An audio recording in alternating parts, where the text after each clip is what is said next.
14.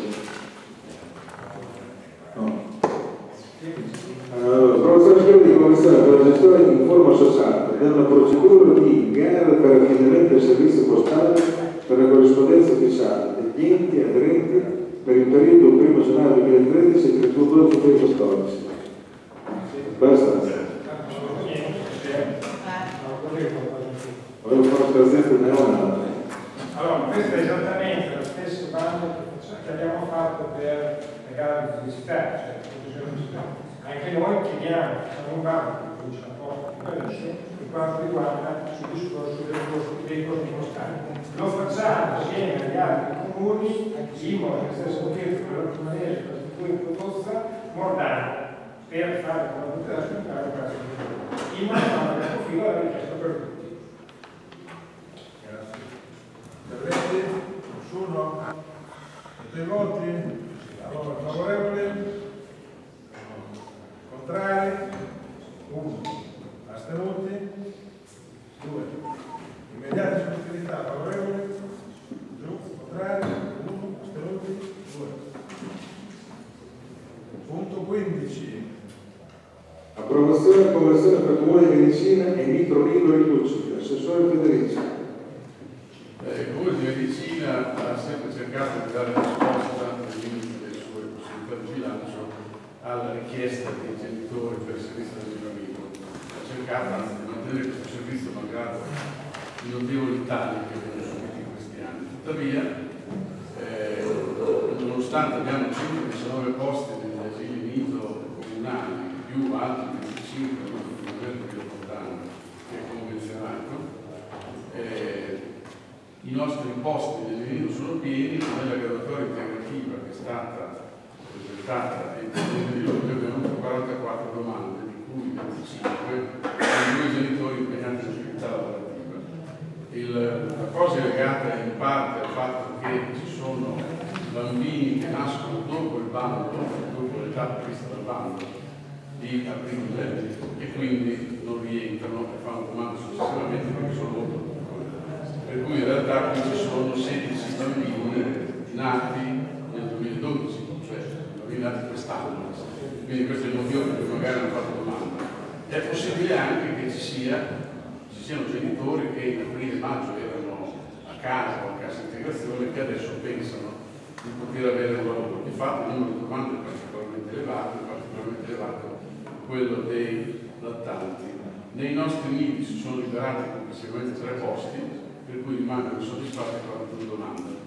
Per questo motivo andiamo a fare una convenzione con il nido di Cuccioli. Il nido di Cuccioli è un nido che c'è in via Argentesi, nido privato di un gestore che ha già un nido a Bologna che si chiama Nido Cuccioli, ma lui si chiama Ricucci, quindi si tratta di un nido che è già stato autorizzato da noi al funzionamento e in effetti funziona da febbraio di quest'anno, è autorizzato ovviamente sulla base del parere dell'ASL, di tutti i pareri della provincia e così via, e che adesso andiamo a convenzionare per 5 posti. 5 posti non perché abbiamo bisogno solo di 5 posti, ma perché le nostre risorse ci consentono al momento solo di attivare la convenzione per questi posti, perché ovviamente si tratta di convenzioni onerose. Quindi la previsione che abbiamo fatto è di dare un contributo di 200 euro al mese per ogni bambino inserito. Ovviamente possono essere 5, possono essere anche meno, però fino a 5, 200 euro mensili per 11 mesi all'anno.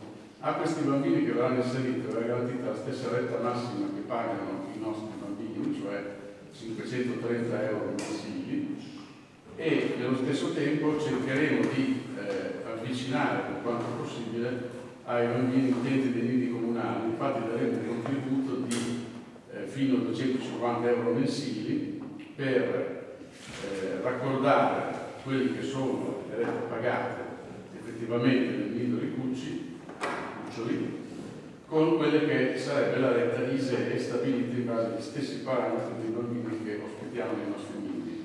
Questo perché nel momento in cui questi hanno fatto la domanda di graduatoria hanno anche evidentemente presentato l'ISEE o comunque sono impegnati a presentare la retta ISEE.